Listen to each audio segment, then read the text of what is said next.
Yo Matchmaker PH, One Punch Man Jonas Sultan panalo nga po sa kanyang laban kontra kay Frank Gonzalez. Dito nga po ay masasabi natin na bakbakan naman talaga sapagkat natapos talaga ang rounds. Ngunit napabagsak ng dalawang beses ni One Punch Man Sultan itong si Gonzalez, at dito nga po ay panalo nga po ang pagbabalik ng Sultan. Dito nga po ay masasabi natin na may tigas talaga sa baga itong si Sultan, mga kamatchmaker, at lalong lalo na umakyat na siya sa super bantamweight division. Kaya naman masasabi natin na ang kanyang pagbabalik ay matagumpay sapagkat umaangat na naman ang kanyang pangalan, at lalong lalo na sa MP Promotion, Sean Gibbons, at ang kanyang anak sa Viva Promotion ay lalong uunlad na naman ang kanyang karera kung tuloy-tuloy ang kanyang panalo. Kaya asahan natin, mga kamatchmaker, aasahan natin yan sa susunod na kabanata.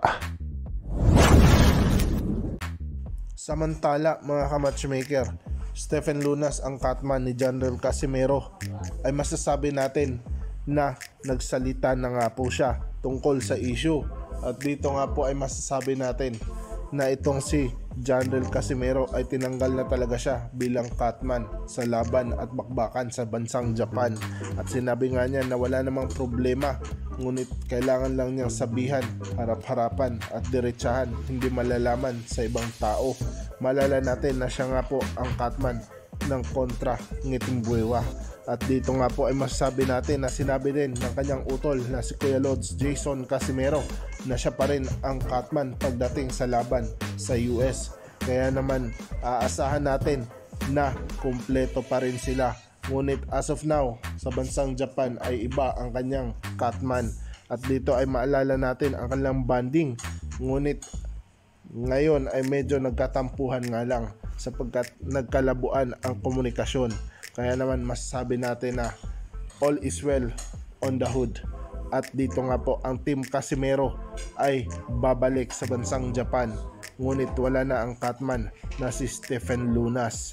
Kaya naman ang pagkakaalam lang ng lahat na nagkaroon ng hidwaan, ngunit as of now, sabi nga ni Cuadro Alas, nabibigyan lang niyang diin ang kanyang kaibigan sa bansang Japan na kasamahan niya sa boxing dati na maging catman ngayon.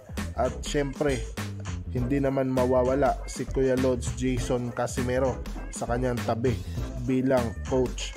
Ngunit itong si Stephen Lunas ay all is well pa rin at handang nakasuporta sa kanya balang araw sa kanyang laban.